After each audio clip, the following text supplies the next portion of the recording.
ટીંડોરાનું ભરીને શાક બનાવશું.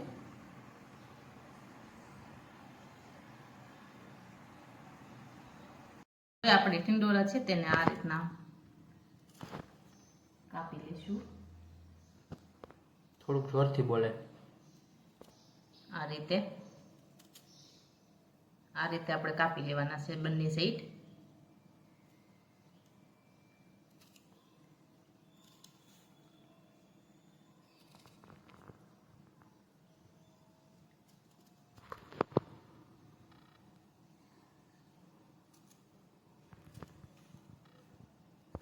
હવે આપણે ટીંડોરા છે તેને આ રીતના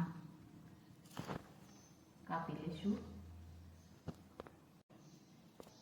આ રીતે આપણે કાપી લેવાના છે બંને સાઈડ.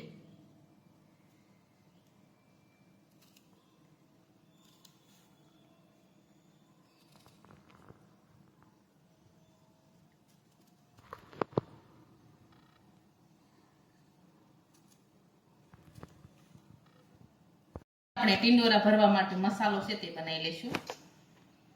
લસણવાળી ચટણી નાખીશું.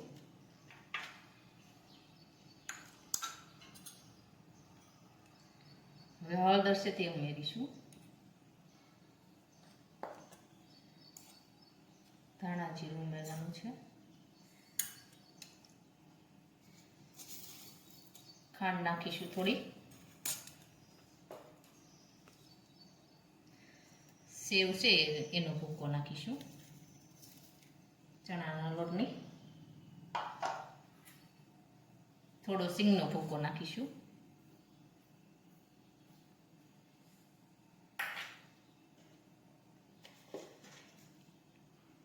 મીઠું નાખીશું.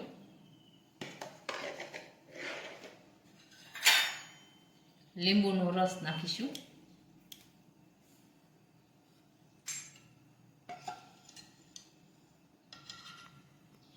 તેલ નાખીશું.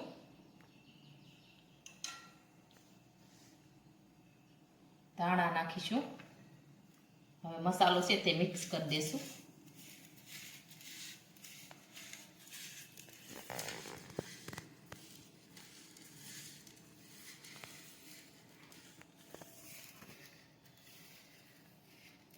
હવે આપણો મસાલો છે તે તૈયાર થઈ ગયો છે. હવે આપણે ટીંડોરા ભરી લઈશું. આ રીતે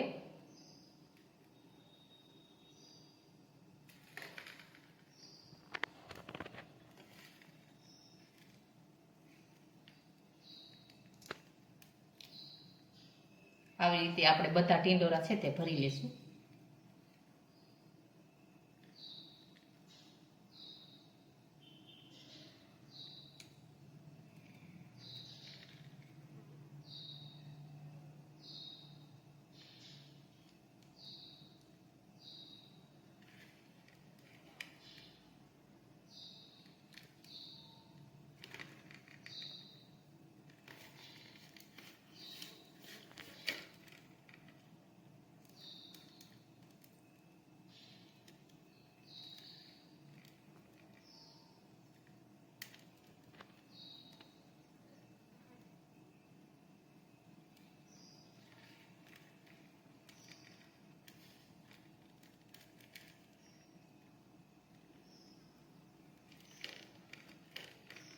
ટીંડોરા છે તે ભરાઈને તૈયાર થઈ ગયા છે. હવે આપણે વઘારી લેશું.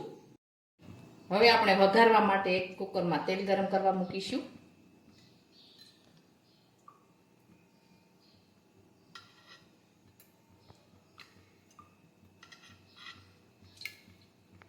તેલ છે તે ગરમ થઈ ગયું છે. હવે આપણે તેમાં રાઈ અને જીરું નાખી દઈશું. હિંગ નાખીશું. ભરેલા ટીંડોરા નાખી દઈશું. હવે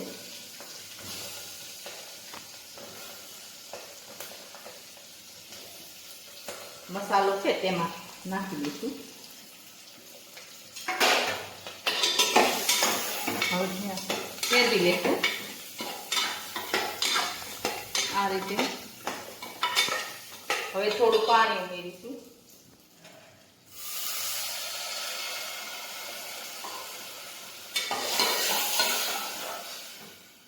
હવે આપણે કુકરનું ઢક્કણ છે તે બંધ કરી દઈશું.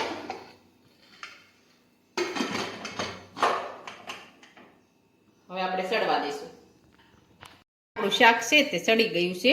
હવે આપણે ગેસ બંધ કરી દઈશું. ભરેલા ટીંડોરાનું શાક બનીને તૈયાર થઈ ગયું છે. અને અમારો આ વિડીયો ગમે તો મારી JK કુકિંગ્સ એન્ડ હેન્ડવર્ક ચેનલને લાઈક કરો, શેર કરો અને સબસ્ક્રાઈબ કરો.